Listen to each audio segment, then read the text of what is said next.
सरदार public school Vijapur, English medium, standard 4th, subject EVS. Student, last part में हमने Anita and the honey बीज का 1 part देखा था। Today we will see other part of this chapter. So let's see. On the litchi trees flowers have bloom in February. Litchi trees में flowers कौन से month में आते हैं? तो फेब्रुआरी मंथ में आते हैं। I put all my boxes near the लीची ऑर्किड। तो उसने सारे बॉक्सेस थे वो कहाँ पर रखे थे? लीची के जो ऑर्किड मीन्स की जो लीची का गार्डन था वहाँ पर रखा थे। I collected 12 kg of honey from each box. उसने कितना हनी कलेक्ट किया था? 12 kg हनी कलेक्ट किया था। एक बॉक्स में से उसने 12 kg हनी कलेक्ट किया। I sold this money in the market. फिर वो क्या करती थी? उसने वो जो हनी उसने कलेक्ट किया था वो उसने मार्केट में बेच दिया। This was my first earning from बीस। ये उसकी पहली कमाई थी बीस की तरफ से। Now I have 20 boxes. अभी उसके पास कितने बॉक्सेस है? 20 बॉक्सेस है। What will be the total cost of Anita's 20 boxes? Anita के 20 बॉक्सेस का कॉस्ट कितना होगा? 1 बॉक्स कॉस्ट ₹2000। एक बॉक्स की प्राइस क्या है? 2000 रुपीज़ है। सो अनीताज 20 बॉक्सेस विल कॉस्ट ₹40,000। तो उसके 20 बॉक्सेस की प्राइस क्या हो जाएगी? 40,000। तो कैसे होएगी? तो 20,000 multiplied by 20। So our answer is 40,000। तो 40,000 इस तरीके से आया। Every day I go to college on cycle. Every day वो क्या करती है? कॉलेज में कॉलेज में जाती है। कैसे जाती है? तो साइकिल लेकर जाती है। My college is 5 kilometres away in the town. उसकी कॉलेज कितनी दूर है? 5 kilometre. Now you also know a lot about Anita. अभी हमें अनीता के बारे में बहुत सारी इंफॉर्मेशन देखनी है, समझना है, उसके बारे में जानना है। Anita is known by everyone in all the villages near by. अभी अनीता उसके आजू बाजू में के जितने नियर बाय के जितने भी विलेजेस है उसमें जानी जाती है। She goes to all the village meetings and talks about how important it is for everyone to study. वो जितने भी मीटिंग्स होती है तो वो वहाँ पर जाती है, आजू बाजू के गांव में जहाँ पर भी जाना होता है वहाँ पर, और वो क्या बातें करती है? स्टडी की इम्पोर्टेंस सब लोगों को समझाती है। Sometimes people make fun of her but Anita knows what she has to do. कभी कभी क्या होता था? समटाइम्स पीपल उसकी बातों का मजाक उड़ाते थे, फिर भी अनीता को पता है कि उसे क्या करना है और वो क्या कर रही है, वो उसे पता था। Anita wants to become a wholesaler so that she can help the villagers to get the right price for their honey. Anita को क्या बनना था? होलसेलर बनना था। क्यों? क्योंकि अगर वो होलसेलर बनेगी तो उससे वो हेल्प कर सकेगी विलेजर्स को हनी को राइट प्राइस में देने के लिए। Find out. Anita and other people of the village get ₹35 for 1 kilogram of honey. How much does 1 kilogram of honey cost in your city? तो यहाँ पर क्वेश्चन दिया गया है कि अनीता के विलेज में हनी की प्राइस क्या है? 35 रुपीज़ है पर केजी। तो आपके सिटी में क्या प्राइस है? या तो फिर आपके टाउन में, इन आवर टाउन और city 1 kg of honey cost anywhere between ₹180 to 200।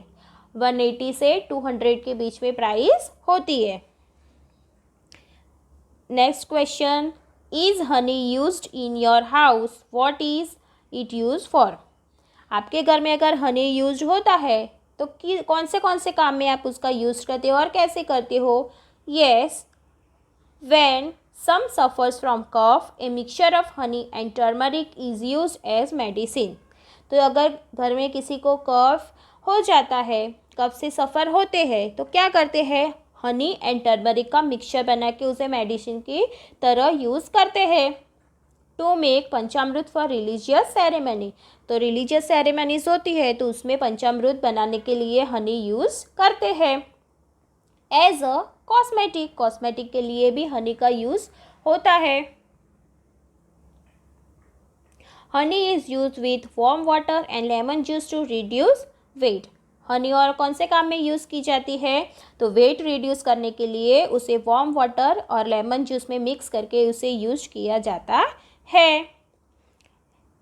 Every beehive has one queen bee that lay eggs. जितने भी बीहाइव्स होते हैं तो उसमें क्या होती है? एक क्वीन बी होती है जो क्या करती है? एग्स ले करती है। Most of the bees in hive are bee workers. This bees work whole day. और बाकी सारी मोस्ट ऑफ द बीज होती है वो क्या होती है? वर्कर बीज होती है। और वो क्या करती है? होल डे, मतलब कि पूरा दिन काम करती है। They fly around flowers. They collect nectar from flowers to make honey. जो वर्कर बीज होती है वो क्या करती है? फ्लावर्स के अराउंड में फ्लाई करती है और वो नेक्टर में से नेक्टर कलेक्ट करती है। क्यों नेक्टर्स कलेक्ट करती है? हनी बनाने के लिए। When any bee finds flowers with nectar, it does a special kind of dance by which other bees can know where the nectar is. जब भी वो नेक्टर्स कलेक्ट करती है फ्लावर में से तो वो एक स्पेशल काइंड्स का डांस करती है जिससे दूसरी जो बीज होती है उन्हें पता चलता है कि नेक्टर्स कहाँ पर है। The worker bees are very important for the hive. Worker bees होते हैं वो हाइव के लिए बहुत ही इम्पोर्टेंस होते हैं।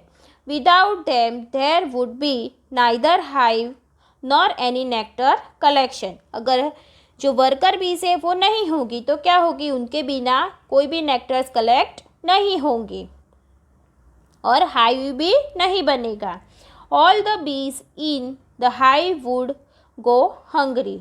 जो ऑल द बीज होती है हाइव के अंदर तो वो क्या हो जाती है? हंग्री हो जाती है।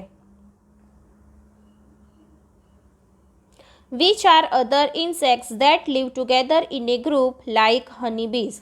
तो ऐसे दूसरे कौन से इंसेक्ट्स है जो हनी बी की तरह टुगेदर मीन्स कि साथ में रहते हैं?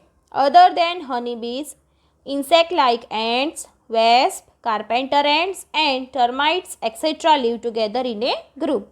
तो हनी बी के अलावा कौन से इंसेक्ट्स है? Ants, wasps, carpenter ants and termites.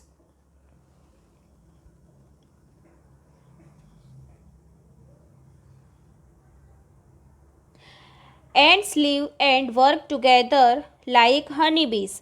Ends भी हनी बी की तरह क्या करती है? साथ में रहती है। The queen ants lay the eggs, the soldier ants look after and guards the ant hill. जो क्वीन एंट होती है वो क्या करती है? एग्स देती है और जो बाकी की सोल्जर एंट्स होती है वो क्या करती है? एंट हिल को गार्ड करती है, मीन्स कि उसकी रक्षा करती है। Worker ants are always busy looking for food and bringing it to the ant hill.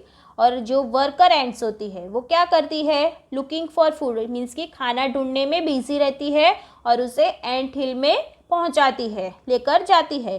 Termites and wasps also live like this. और टर्माइट्स और जो वेस्प होते हैं वो भी इनकी तरह ही रहते हैं, एंड्स की तरह और हनी बी की तरह।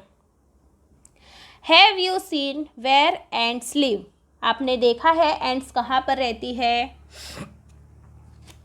Yes, I have seen where ants live. हमने देखा है कि एंड्स कहाँ पर रहती है। Ants live on open grounds at the base of trees in hollows they make in walls of houses etcetera.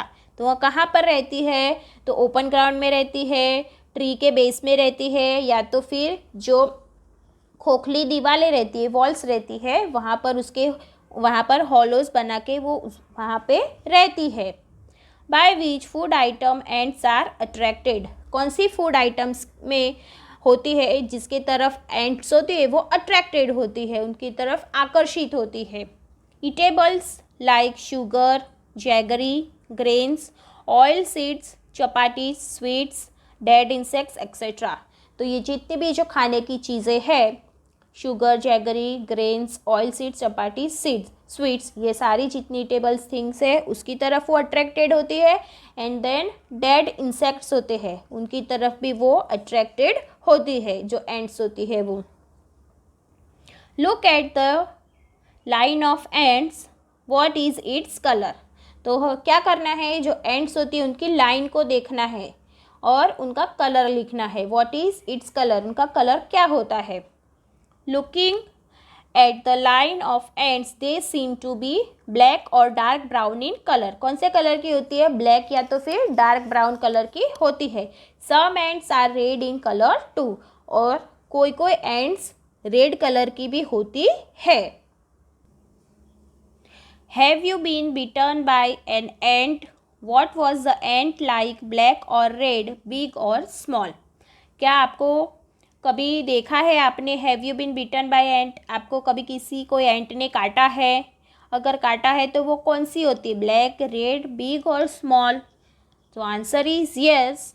Once when we were sitting next to the base of a tree, जब भी trees के बाजू में बैठे थे, base of trees में. I was bitten by ants, तभी ant ने काटा था. They were big and black in colour, तो वो कौन से कलर की थी, ब्लैक कलर की थी. और वो कैसी थी, स्मॉल थी या बिग थी, तो it is a big. Answer क्या आएगा, I was bitten by ants, they were big and black in colour. Big थी और उसका कलर कौन सा था, ब्लैक कलर था. सो स्टूडेंट्स, यहाँ पर हमारा चैप्टर नंबर 5 फिनिश होता है. तो आप लोगों को स्टोरी समझ में आई होगी, साथ में हमने क्वेश्चन आंसर्स देखे, वो भी आपने समझे होंगे. तो ये जितने भी क्वेश्चन आंसर्स हमने देखे हैं, वो सारे क्वेश्चन आंसर आपको लिखने हैं अच्छी राइटिंग से, और उसे लर्न भी करने हैं. So thank you students.